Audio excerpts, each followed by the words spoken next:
জনতার দরবারে মন্ত্রী প্রাক্তন কাউন্সিলরদের বিরুদ্ধে এফআইআর দায়েরের নির্দেশ। রাজ্যে পরিবর্তনের পরে শুভেন্দু অধিকারীর নেতৃত্বাধীন সরকারের নতুন পূর্ণ মন্ত্রী হিসেবে দায়িত্ব পেয়েছেন নোয়াপাড়ার বিধায়ক অর্জুন সিং। মন্ত্রী হিসেবে শপথ নেওয়ার পর নোয়াপাড়া জুড়ে জনতার দরবার শুরু করার চিন্তা ভাবনা শুরু করেছিলেন। বাস্তবে ফলপ্রসূ হিসেবে সেটাই হলো রবিবার দুপুরে।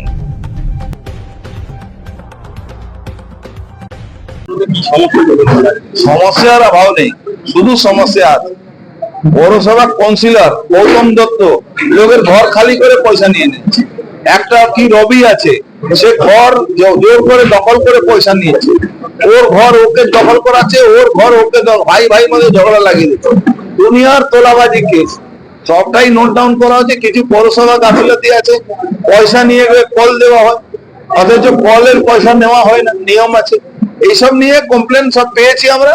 কালকে আমাদের যে এখানে কোর কমিটি করা হয়েছে, কালকে পৌরসভার সঙ্গে কথা বলবে।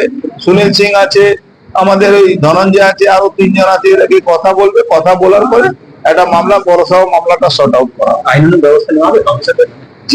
যারা এফআইআর করবে, এই শুনলাম নন্নে সিং কি করেছে, ওর নামে এফআইআর করতে বলেছি। এফআইআর করো, আমার ডোরি বাঁধে ঘোনারও যাবে।